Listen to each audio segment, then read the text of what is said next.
Kaya nga po tinatawag siyang International Criminal Court because its main function is the court of last resort for countries where their judicial system are no longer working or where individuals commit crime with under the jurisdiction of this court. Yun po ang totoo, mga kababayan. So there's nothing to please worry about for now. You don't need to feel enraged. You don't need to feel sad or otherwise because there's no decision po. It's very much parang sinabi po kasi doon sa proseso or sa mga balita ngayon na ni-reject or something. It is true that the prosecutor or the prosecution team urged the court, the pretrial chamber, to reject the urgent request, the request for urgent interim release by the defense team. Yan po ang katotohanan. So kasi wag po tayo agad maniwala. It's very disappointing kasi yung mga mainstream media pa talaga ang nagbabalita ng ganyan. Uli na batata. Hindi pa po, ma'am. Again, there's no decision pa po with respect doon sa tinatawag nilang doon po, there's no decision pa po with respect to the motion filed by the Defense Counsel, yung urgent interim, requesting for an urgent interim release.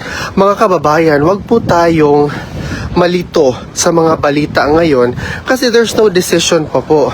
It is very much normal that the prosecution team, through the office of the prosecutor, expressed their parang sinasabi nilang, okay, we are amenable subject to yung mga changes ng conditions ata. Yun ang tenor.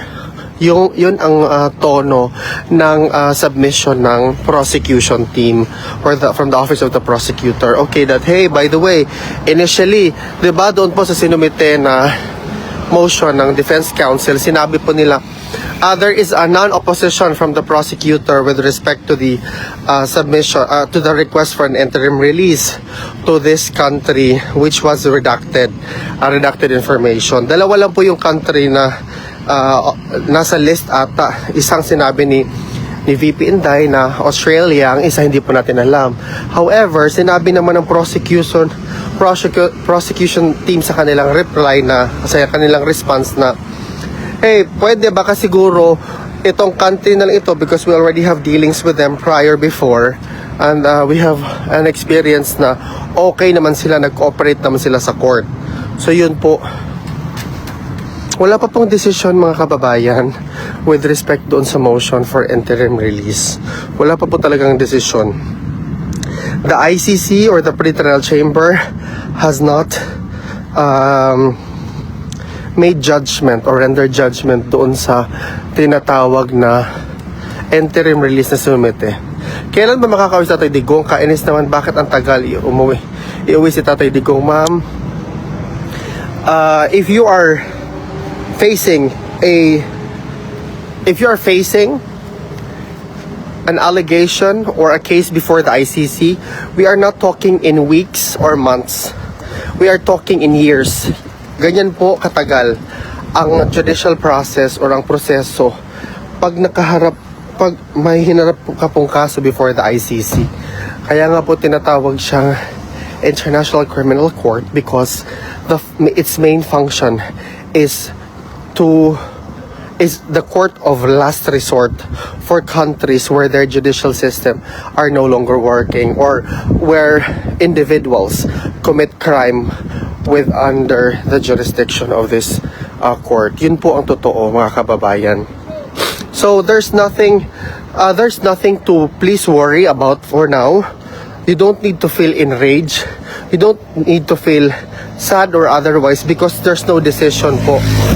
It's very much parang sinabi po kasi doon sa proseso or sa mga balita ngayon na ni-reject or something. It is true that the prosecutor or the prosecution team urged the court, the pretrial chamber, to reject the urgent request, the request for urgent interim release by the defense team. Yan po ang katotohanan. So, kasi, wag po tayo agad maniwala. It's very disappointing kasi yung mga mainstream media pa talaga ang nagbabalita ng ganyan. Kaya ang ginagawa nila, katulad nitong page na to, I am already shadow banned because for the reason that they don't want to, that other people will rebut this information, dissemination na ginagawa nila, that it seems na parang pinapalabas nila na ni-reject ng prosecutor yung motion ng defense. Hindi po, wala pong karapatan ang prosecutor, wala pong function ang office of the prosecutor to render judgment sa motion. What they can do is to respond or to submit a written observation in response sa motion. Yun po. So, nagsabi po ang defense team na with our dealings with the lead prosecutor before there has been nagpahayag po ng how do we say that in Tagalog, an expression from the lead prosecutor that the prosecution team has no opposition to the interim release request. Yan po ang totoo. Kasi I wanted to talk in Tagalog. Pinipilit ko po talagang mag-explain in Tagalog, but then my vocabulary in Filipino is very limited. Kaya nahihirapan ako to construct my sentence more succinct and cohesively. Pasensya na po kayo, guys. Kaya I urge everyone to share this live para po ma-reach ito or ma-reach nito yung mga kababayan natin, lalong-lalo na yung, alam nyo guys, nakakabahala, nakakasad, isipin na meron tayong mga kababayan na nagkakasakit dahil sa maling balita, dahil sa information na pinapalabas sa talagang mainstream media, ha? Can you imagine that? Angling it as if that the prosecution team rejects the motion of the defense team of PRRD. Kaya parang awa nyo na po, for the sake of humanity, let us be fair in disseminating information, most particularly if it's going to affect the welfare of the general public or of the receiving end of the information, those people who's going to consume the information. Naaawa po talaga ako. Ang dami pong na-receive na mga message. Sinasabi nila, sir, Alvin, hindi na pala makaano si tatay kasi ni-reject pala yun, sir. Hindi na pala siya makaalis. Wala pa pong mga kababayan, wala pa pong desisyon ang korte.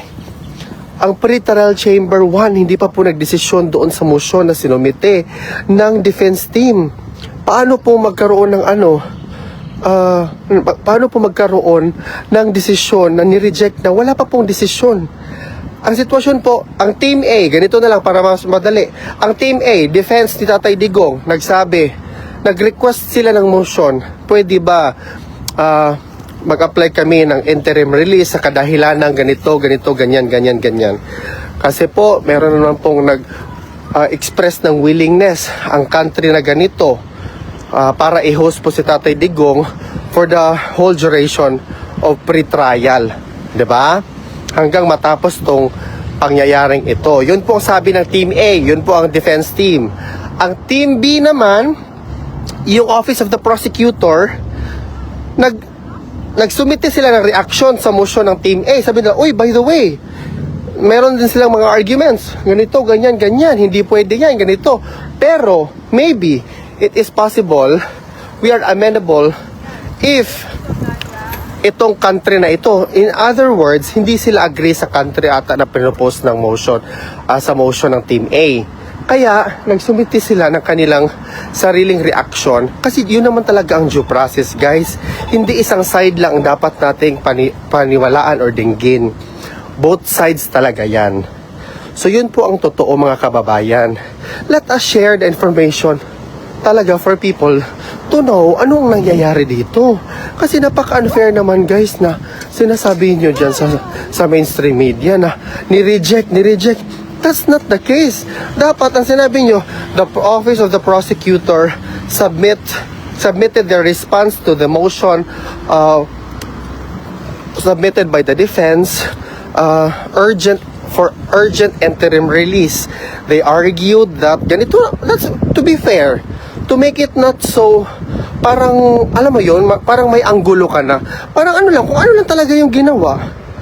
Kasi I feel that you are manipulating, you are targeting the emotions of the supporters of Tatay Digong. Nawawalan sila ng pag-asa. Huwag po tayong mawalan ng pag-asa, mga kababayan. Huwag po tayong basta-basta na lang maniwala kasi iniulat ito ng mainstream media. Hindi po, huwag pong ganyan. Let us be discerning individuals and discerning Filipinos. Let us be critical in assessing the information that we are reading.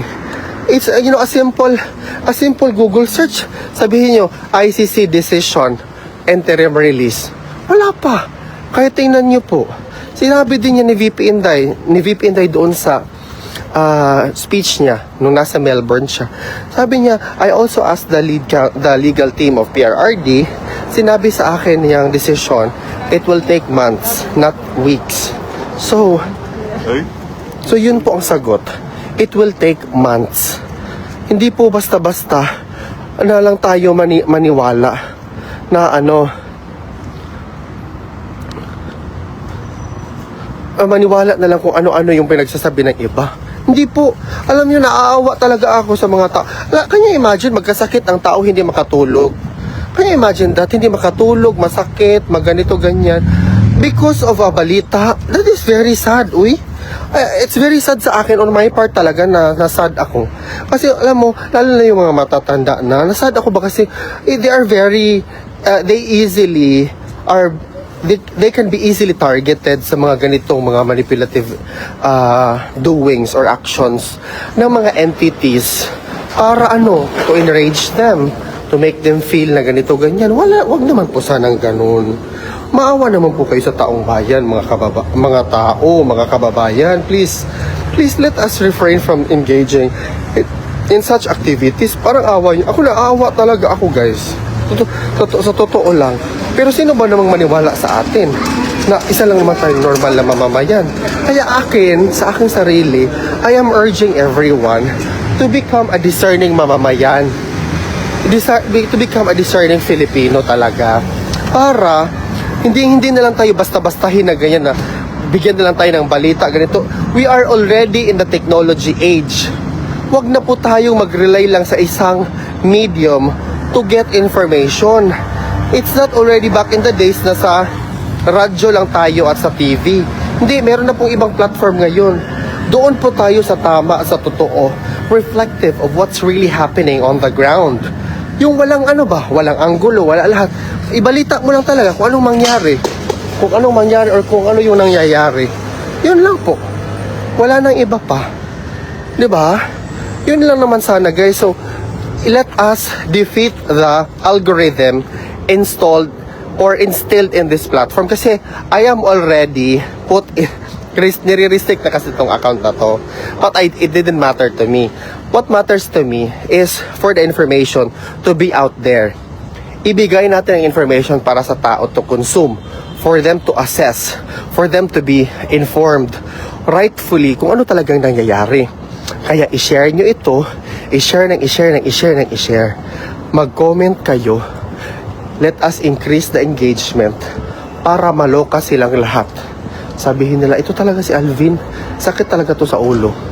Kasi ni Shadowban na nga, nire-restrict na nga para hindi na marami ang reach niya. Binibigyan pa talaga naghahanap talaga ng way para ma-reach na yung mga Pilipino. Oo, naghahanap talaga ako ng way. Kasi I feel the Filipino deserve better. The Filipino people deserve to know the truth. Yan naman ang totoo, guys. Oo. Sa totoo lang, naawa talaga ako. Ako, yung mga senior citizen, malapit yan sa puso ko kasi I grew up with my lolo and my lola. Talaga, I could say with confidence and conviction na kung ano yung ugali ko ngayon is partly because I grew up with my lolo and lola. Yung mga, alam mo, iniisip ko palagi ang welfare ng mga matatanda, ganyan. Kasi I saw it. I saw how difficult it is, most especially for the elders. I don't know, they are not very technology savvy. They are not tech savvy, so they most likely they can easily be manipulated by those who are exploitative. Alam nyo yan, guys, yan yung iniisip ko palagi eh. Kaya ako na nagagalit, to be honest, na-frustrate ako, guys. Lalo na makareceive ako ng message, sir, ano na ba, sir? Sir, hindi na ako makatulog, sir, kasi ganito, ganyan, sir. Wala, sir, naaawa ako, ganyan. Naaawa talaga ako, o mga kababayan, naaawa talaga ako, sa totoo lang. 42.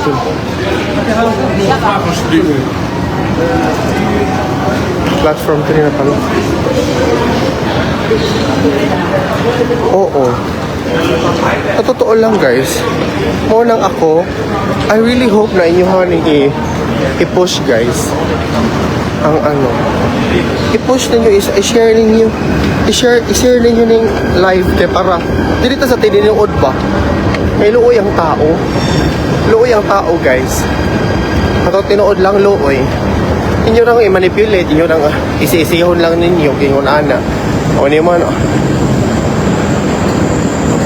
marag dulong-dulungan lang ninyo ang tao. Paluoy pod mo sa tao, oy.